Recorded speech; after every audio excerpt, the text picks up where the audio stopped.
பழத்தோட்ட ஊழியங்கள், கர்த்தரருளின ஊழியங்கள். திராட்சை பழத்தோட்ட ஊழியங்கள், கர்த்தரருளின ஊழியங்கள். அவரில் நிலைத்திருந்து கனி கொடுப்போம், கர்த்தர் வாய்க்க செய்வார். அவரில் நிலைத்திருந்து கனி கொடுப்போம், கர்த்தர் வாய்க்க செய்வார். துதி உமக்கே, துதி உமக்கே, துதி உமக்கே என்றுமே என்றும். துதி உமக்கே, துதி உமக்கே, துதி உமக்கே என்றுமே என்றும். துதி உமக்கே என்றுமே என்றும். துதி உமக்கே என்றுமே.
பிரசங்கி 3:1. ஒவ்வொன்றிற்கும் ஒவ்வொரு காலம் உண்டு, வானத்தின் கீழ் இருக்கிற ஒவ்வொரு காரியத்திற்கும் ஒவ்வொரு சமயம் உண்டு, எல்லாவற்றுக்கும் ஒரு காலம் உண்டு என்று நான் வாசிக்கிறோம்.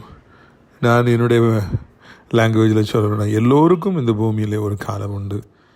நீங்கள் எவ்வளவு எல்லாராலும் வெறுக்கப்பட்டாலும் சரி, தள்ளப்பட்டிருந்தாலும் சரி, அற்பமாக எண்ணப்பட்டாலும் சரி, எல்லா பக்கமும் இருளாக இருந்தாலும் சரி, இவன் ஆகாதவன் என்று சொல்லி தள்ளப்பட்டிருந்தாலும் சரி, உங்களுக்கும் ஒரு காலம் உண்டு என்பதை மறவாதிருங்கள். யார் முன்பு நீங்கள் தாழ்த்தப்பட்டு நிற்கின்றீர்களோ, வெக்கப்பட்டு நிற்கின்றீர்களோ, தலைகுனிந்து நிற்கின்றீர்களோ, அவர்கள் முன்பாகவே நீங்கள் தலை நிமிர்ந்து நிற்பதற்கும் நிச்சயமாக ஒரு காலம் வரும். யாரெல்லாம் கொக்கரித்து கொண்டிருக்கிறார்களோ, ஆட்டம் போட்டு கொண்டிருக்கிறார்களோ, அவர்கள் காணாமல் போகும் ஒரு காலம் வரும். உன்னிடத்தில் மெய்யாகவே ஆண்டவர் இருக்கிறார்.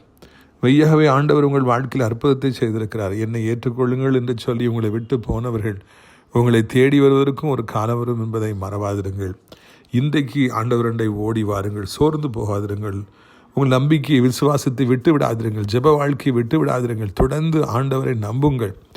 அப்பொழுது இந்த பைபிள் உள்ள வசனம் வீணாய் போகாது. உங்களுக்கும் ஒரு நல்ல காலம் வரும். அப்பொழுது எல்லாம் உங்களுக்கு வெற்றியாக, ஆசீர்வாதமாக இருக்கும். அதுவரைக்கும் கர்த்தருடைய பலத்த கரங்களுக்குள் அடங்கியிருங்கள். கர்த்தர் உங்களை ஆசீர்வதிப்பாராக. ஆமென்.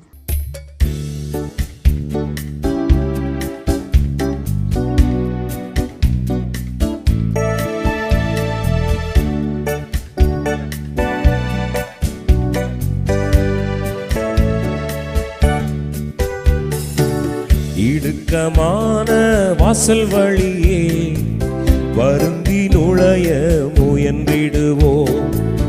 இடுக்கமான வாசல் வழியே வருந்தி நுழைய முயன்றிடுவோம். சிலுவை சுமந்து இயேசுவின் பின் சிரித்த முகமாய் சென்றிடுவோம். சிலுவை சுமந்து இயேசுவின் பின் சிரித்த முகமாய் சென்றிடுவோம். இடுக்கமான வாசல் வழியே வருந்தி நுழைய முயன்றிடுவோம்.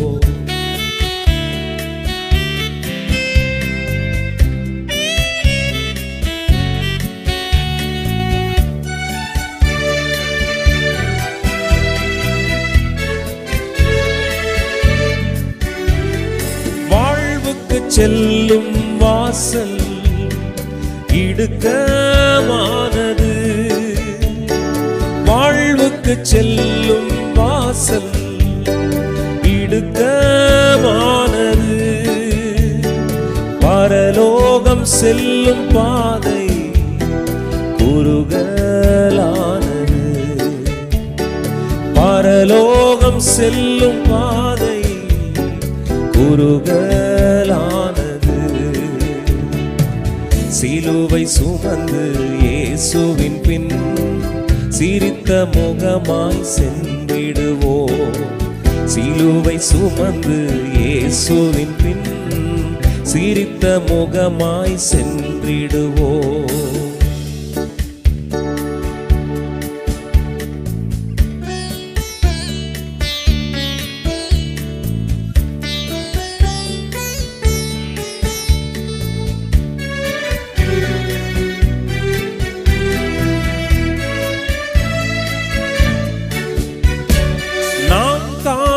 இந்த உலகம் ஒரு நாள் மறைத்திடும்.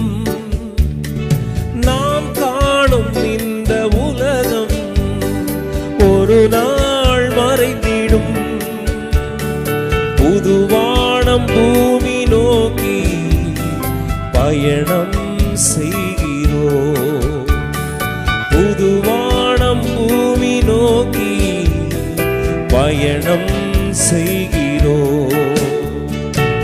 சிலுவை சுமந்து இயேசுவின் பின் சிரித்த முகமாய் சென்றிடுவோம்.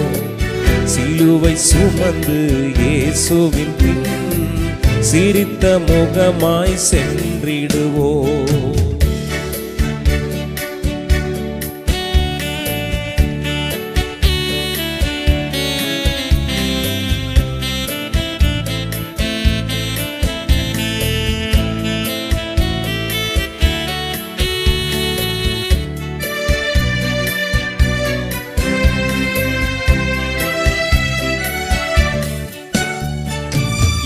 வாழ்வின் துன்பம் எல்லாம் சில காலம் தான் நீடிக்கும்.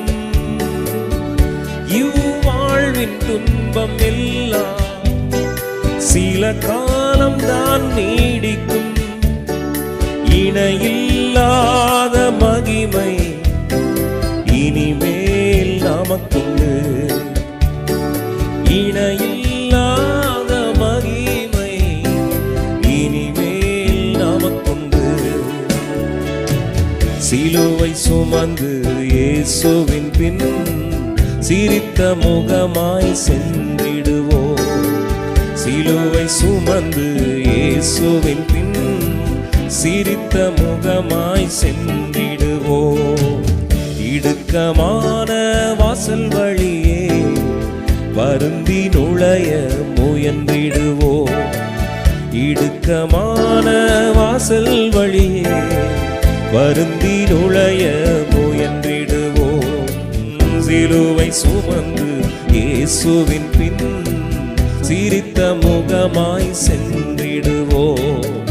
சிலுவை சுமந்து இயேசுவின் பின் சிரித்த முகமாய் சென்றிடுவோம்.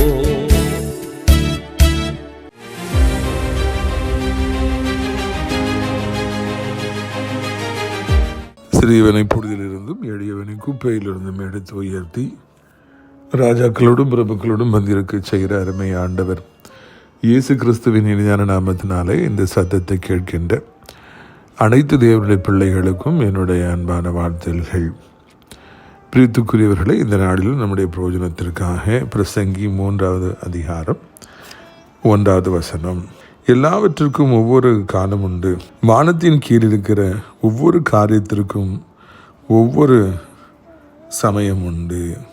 இதை நாம் வாசிக்கின்ற பொழுதே மிகவும் நமக்கு ஆச்சரியமாக இருக்கிறது, ஆர்வமாக இருக்கிறது, மேலும் வாசிக்க வேண்டும் என்று சொல்லி அடுத்தாப்புறம் நம்மை உற்சாகம் ஊட்டுகின்றதாக இருக்கின்றது. பிரசங்கியின் 3வது அதிகாரம் நம்பிக்கையை தருவதாக இருக்கின்றது. ஏனென்றால் சில காரியங்களை நாம் சாதிக்கும்படியாக எத்தனையோ வருடங்களாக நாம் போராடி வருகின்றோம். எப்படியாவது இது கிடைத்து விடுமா, முன்னேறி விடலாமா, மாற்றம் வருமா, இந்த ஆசீர்வாதம் எனக்கு கிடைத்து விடுமா, வேலை கிடைத்து விடுமா, இல்லை என்றால் என் பிள்ளைக்கு திருமணமாகி விடுமா, குழந்தை பாக்கியம் கிடைத்து விடாதா, இல்லைன்னா சொந்தமாக வீடு கிடைத்து விடாதா, இதெல்லாம் பல கனவுகளோடு இன்றைக்கு ஜனங்கள் வாழ்ந்து கொண்டிருக்கின்றார்கள். நீங்கள் பார்ப்பீர்கள் என்றால் நாம் சந்திக்கின்ற மனிதர்களில் ஒவ்வொருவரும் ஒவ்வொரு விதமான கனவு உடையவர்களாக, ஆசை உடையவர்களாக, அதை நோக்கி பிரயாணம் செய்கின்றவர்களாக, உழைப்பவர்களாக இருக்கின்றார்கள். இந்த நாட்களிலே புதிதான கட்டடங்கள் எழும்பிக் கொண்டே இருக்கின்றது.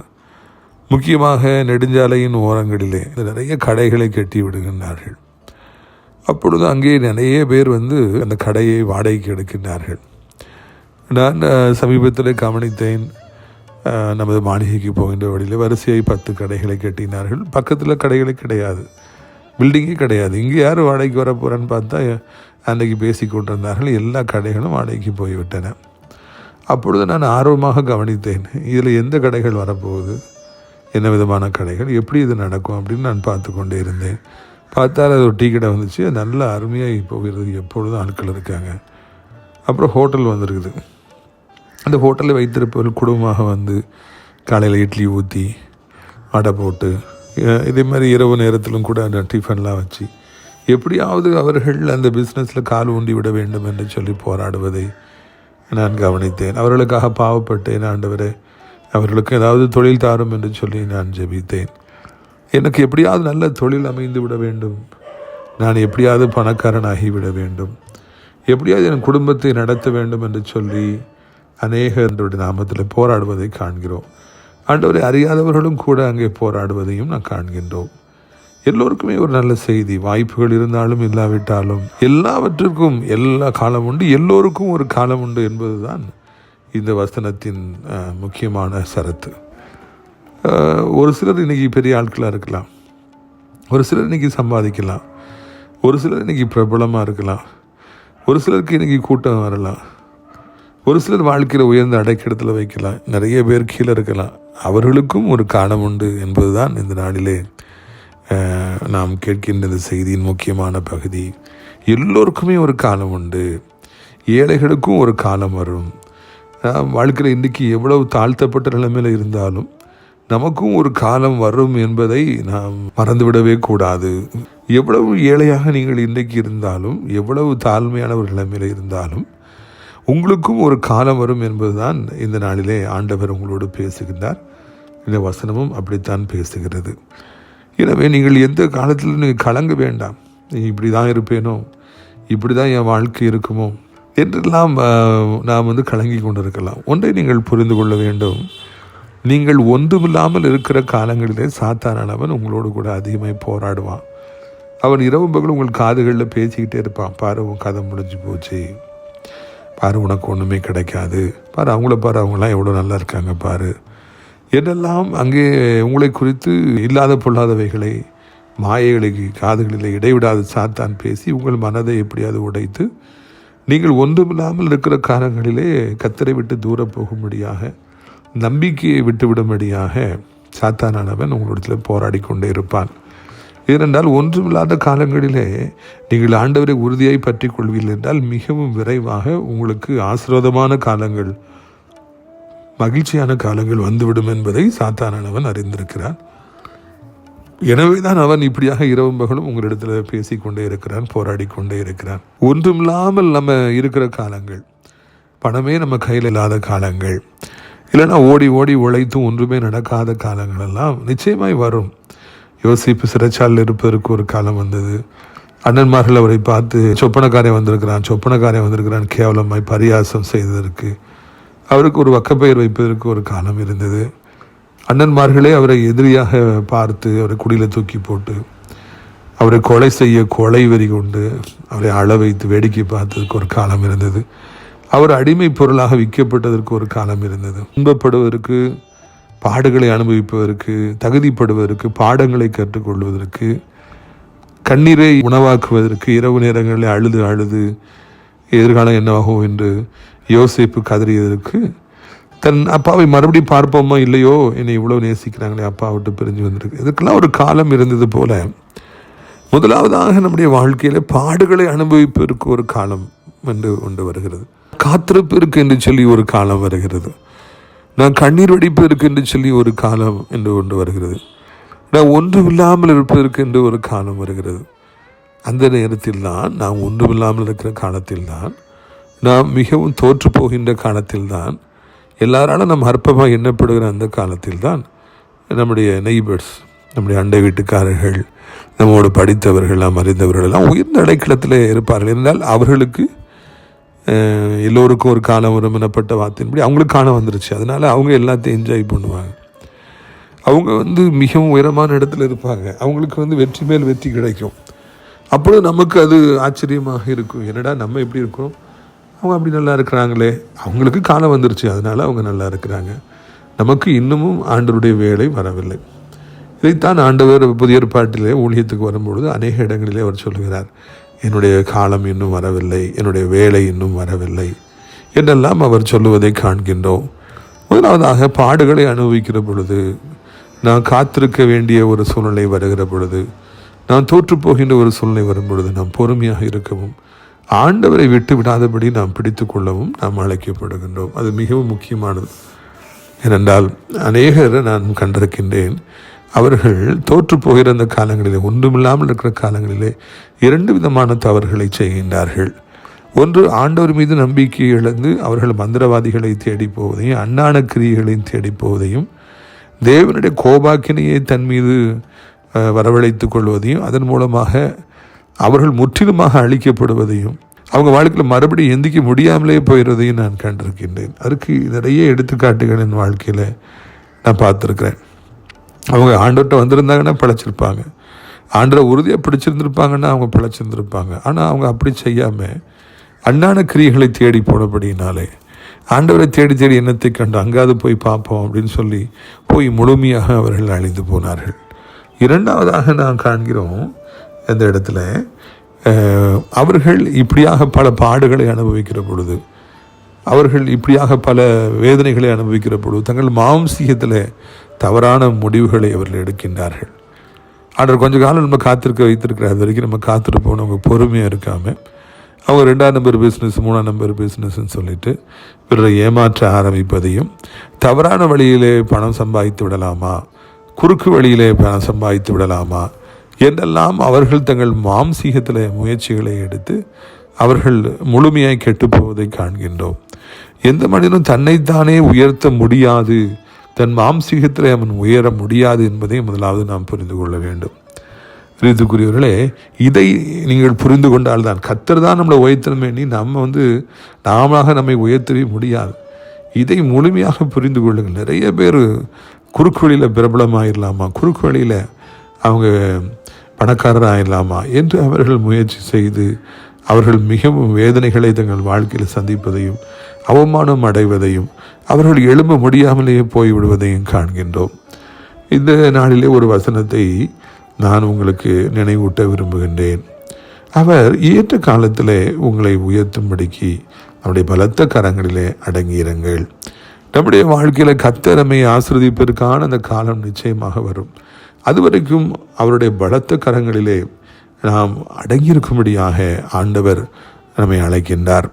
எல்லாவற்றுக்கும் ஒரு காலம் உண்டு, எல்லோருக்கும் ஒரு காலம் உண்டு.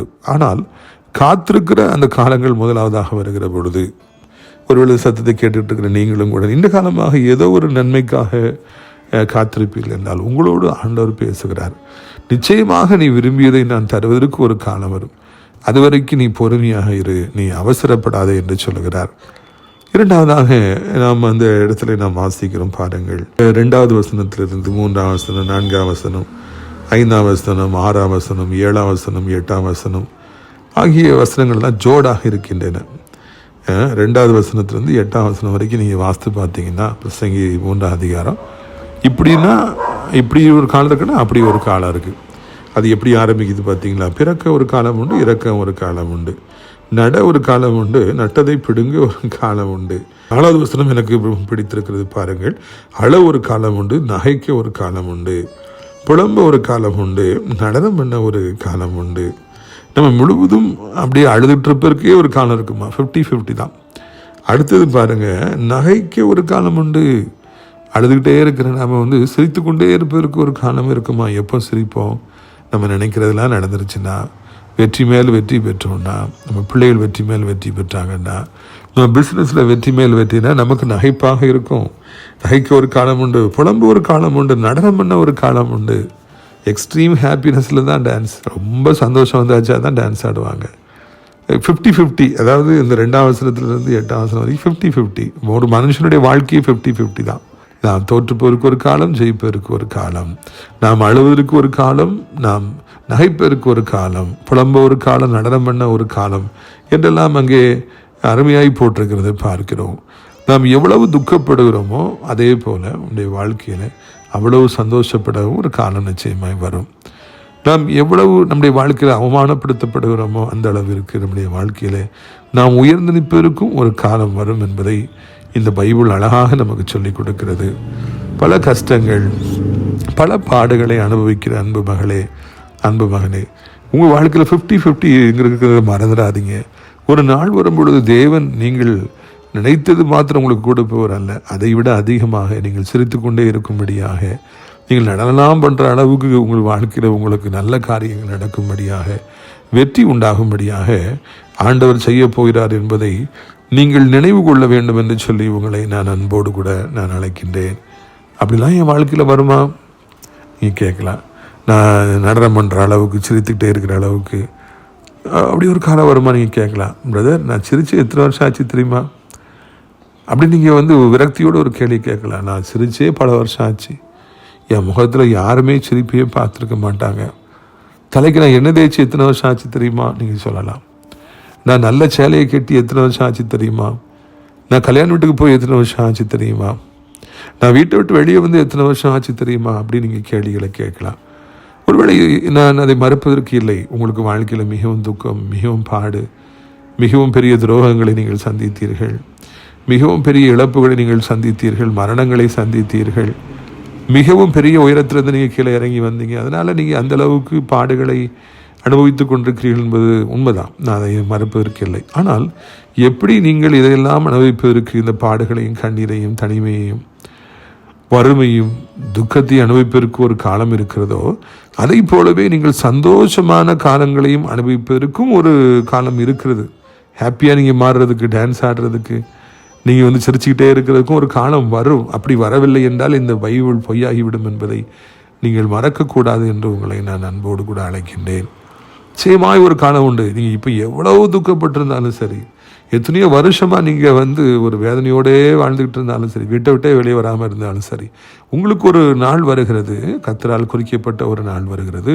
அந்த நாள் வருகிற பொழுது நீங்கள் சிரிச்சுக்கிட்டே இருப்பீங்க. பணத்தை தேடி போயிட்டே இருக்கிற தம்பி, ஒரு நாள் வரும், அப்பொழுது பணம் உங்களை தேடி வந்துக்கிட்டே இருக்கும். இப்போ யார்கிட்ட கடன் வாங்கலாமா, வட்டிக்கு வாங்கிடலாமான்னு ஓடி பார்த்து அது யாரும் தர மாட்டாங்க. இந்த பேங்க்கில் லோன் எடுத்துடலாமா, அந்த பேங்க்கில் லோன் எடுத்துலான்னு பார்த்தா சிபில் சரியில்லை, உங்களுக்கு லோன் கிடையாது அப்படின்னு சொல்லிட்டு லோன் கொடுக்க மாட்டாங்க. பணத்தை தேடி தேடி போய் பார்த்து உங்களுக்கு பணம் கிடைக்காமலே இருக்கலாம், அழுகையோடு இருக்கலாம். கர்த்தர் சொல்கிறார், என் மகனே, என் மகளே, நீ கலங்காதே, உனக்கு நான் பணம் தேடி வரும்படியாக என்ன செய்வதற்கு ஒரு காலம் இருக்கிறது என்று ஆண்டவர் சொல்லுகின்றார். அது உண்மையான ஒரு வார்த்தை.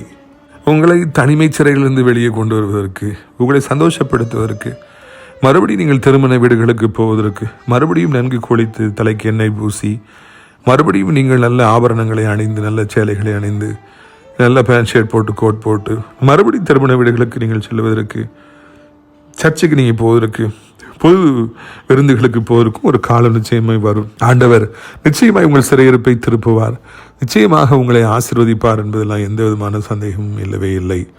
விருத்துக்குரியவர்களே, எவ்வளவு பாடுகளை நீங்கள் இந்த நாட்களில் படுகிறீர்களோ அந்த அளவிற்கு நீங்கள் சமாதானமாய் சந்தோஷமாய் இருப்பதற்கும் கர்த்தர் காலங்களை நியமித்திருக்கிறார் என்பதை மறந்து விடாதிருங்கள். நீங்கள் பிரசங்கி 3வது 10வது வசனத்தை பார்ப்பீர்கள் என்றால் அது மிகவும் நம்மை உற்சாகப்படுத்துவதாக இருக்கிறது. அவர் சகலத்தையும் அதனதன் காலத்தில் நேர்த்தியாக செய்திருக்கிறார். பார்த்தீங்களா, எல்லாவற்றையும் அதனதன் காலத்தில் ஆண்டவர் நேர்த்தியாக அழகாக செய்திருக்கிறாரா? அப்படி என்றால் அது எவ்வளோ உண்மையான ஒரு காரியம். அந்த கையில் கட்டு போட்டாங்கன்னா 21 நாள் அது சேர்ந்து விடும். அது அப்படி அசையாமல் வச்சுருந்தாங்கன்னா அந்த கையில் உள்ள எலும்புகள் தானாக வளர்ந்து அது தானாக அந்த எலும்புகள் ஒன்று சேர்ந்து விடுகிறது. இது கர்த்தராலே அந்த காலத்தை அவர் நியமிச்சிருக்கார். குழந்தை ஒரு பெண்ணிடத்துல உருவாகின்ற பொழுது அது 9 மாதம் அது தானாக அப்படியே வளர்கிறது. அது எப்படி வளர்ந்து யாருக்குமே தெரியாது. எப்படி அந்த குழந்தைக்கு அந்த ஆர்கன்ஸ்லாம் ஃபார்ம் ஆகுது, எலும்புகள் எப்படி உருவாகுது, அது எப்படி அது சின்ன ஒரு பிண்டம் எப்படி பெருசாகுது, அதெல்லாம் நமக்கு தெரியும், நம்ம அறிவுக்கு எட்டவே எட்டாது. ஆனால் சகலத்தையும் அந்த காலத்தில் நேர்த்தியாய் செய்கிற ஆண்டவர் 9 மாதம் வச்சுருக்காரு. அந்த காலத்திற்குள்ளாக அதை அழகாக நேர்த்தியாக செய்கின்றாரா? எல்லாத்துக்கும் ஒரு காலம் வச்சுருக்கிற ஆண்டவர் அது சகலத்தையும் இந்த உலகத்தில் காணப்படுற எல்லாவற்றையும் அழகாக அந்த காலத்தில் செய்கின்றாரா, நேர்த்தியாக செய்கின்றாரா? ஆண்டவர் எதையுமே இன்கம்ப்ளீட்டாக செய்கிறதில்ல, எதையுமே அறகுறையாக ஆண்டவர் செய்கிறதில்ல, எதையோ சரி செஞ்சு பார்ப்போம் அப்படின்னு சொல்லி ஒரு கடைமுறைக்காக ஆண்டவர் செய்கிறதில்லை. எல்லாவற்றையும் மிக அழகாக ஆண்டவர் செய்கின்றார் என்பதுதான் இந்த நாளிலே நாம் கற்றுக்கொள்கின்ற ஒரு காரியமாக இருக்கின்றது. சகலத்தையும் அதன் காலத்தில் நேர்த்தியாக செய்கின்ற ஆண்டவர் நம்முடைய ஆண்டவராக அவர் இருக்கின்றார்.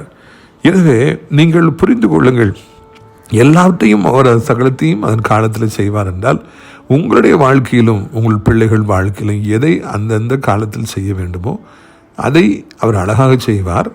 அந்த காலம் வருகிற பொழுது நீங்கள் பாடுகளை எல்லாம் சுமந்து தீர்ப்பதற்கு நாட்களை நியமித்து விடுவார். உங்களுக்கு புதிதான நன்மைகளை அவர் காண்பிப்பார். உங்கள் வாழ்க்கையிலே உங்களை அரண்மனைக்கு அழைத்து செல்லுகிற பானபாத்திரக்காரங்களை கர்த்தர் காண்பிப்பார். உங்களுக்கு புது வாழ்வை தருகிற பார்வோன் ராஜாக்களை ஆண்டவர் உங்களுக்கு காண்பிப்பார். உங்களை அவர் சந்தோஷப்படுத்துவார் என்பதை நீங்கள் மறந்துவிடவே கூடாது. நம்முடைய ஆண்டவர் இந்த நாளிலும் நம்மோடு கூட இருக்கிறபடினாலே எல்லாவற்றையும் நேர்த்தியாக அழகாக அவர் செய்வார். அது மாத்திரமல்ல, 14 வசனம் சொல்கிறது, தேவன் செய்வது எதுவோ அது என்றென்றைக்கு நிலைக்கும் என்று அறிவேன். கர்த்தர் உங்களுக்கு தரப்போகிற ஆசீர்வாதங்கள் மிக பெரிதானவைகளாய் மாத்திரம் இருக்காது, உங்களுக்கு சந்தோஷத்தை ஏற்படுத்துவதாய் மாத்திரம் இருக்காது, அது என்றென்றைக்கும் நிலைத்திருப்பதாக இருக்கும். ஆண்டவர் தருகிற ஆசீர்வாதங்களை மனிதர்கள் உங்களிடத்திலிருந்து பிடுங்க முடியாது. கடந்த காலத்தில் உங்களுக்குரியவைகளை மனிதர்கள் பிடுங்கி இருக்கலாம், உங்கள் பணத்தை பிடுங்கி இருக்கலாம், கஷ்டப்பட்டு சேர்த்த நகைகளை பிடுங்கி இருக்கலாம், உங்கள் சொத்துக்களை பிடுங்கி இருக்கலாம், நீங்கள் வாங்கி போட்ட இடத்துல வேற யாரோ வீடை கட்டி அங்கே இருக்கலாம், உங்கள்கிட்ட எல்லாத்தையும் பிடுங்கி போட்டிருக்கலாம். கவலைப்படாதீங்க, ஆண்டவர் தரதை யாருமே பிடுங்க முடியாது.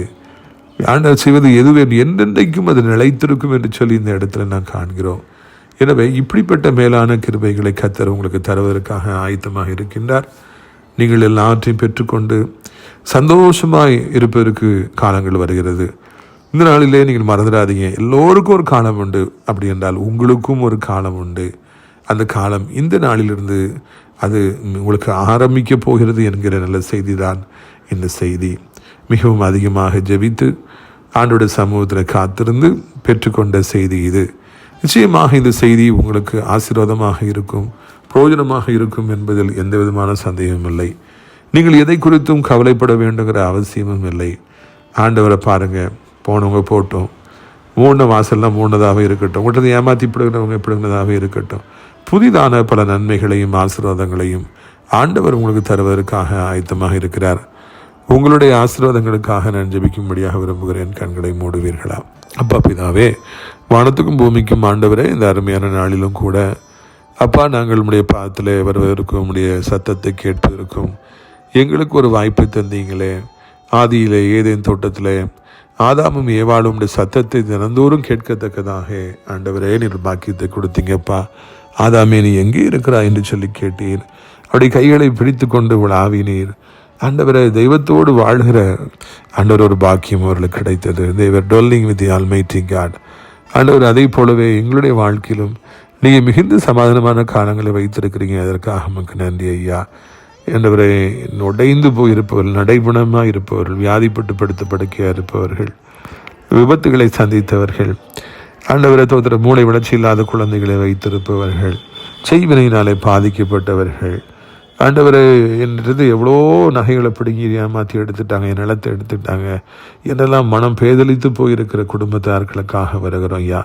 எல்லாவற்றுக்கும் ஒரு காலம் உண்டு. எவ்வளோ பாடுகளை படுறதுக்கு ஒரு காலம் இருக்குது.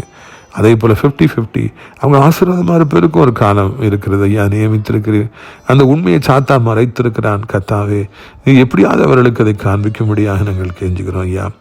ஏசப்பா சோதரன், எல்லாவற்றுக்கும் ஒரு காலம் உண்டு. எல்லோருக்கும் ஒரு காலம் உண்டு. ஆண்டவரே அந்த வார்த்தைக்காக நன்றி நன்றி நன்றி. எல்லோருக்கும் ஒரு காலம் உண்டு. என் தகப்பனே யாரெல்லாம் தாழ்த்தப்பட்ட நிலைமையில் இருக்காங்களோ, மன உடைந்த நிலைமையில் இருக்காங்களோ, யாரெல்லாம் வாழ்க்கையில் வேதனை மத்தியில் இருக்கிறார்களோ அவர்களுக்கெல்லாம் ஒரு வாழ்க்கையை நீர் கொடுக்கும்படிக்கு நாங்கள் ஜெபிக்கிறோம் ஐயா.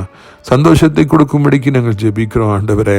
இயேசுவே சோத்திரம் ஐயா. இயேசுவே உமக்கு நன்றி அப்பா.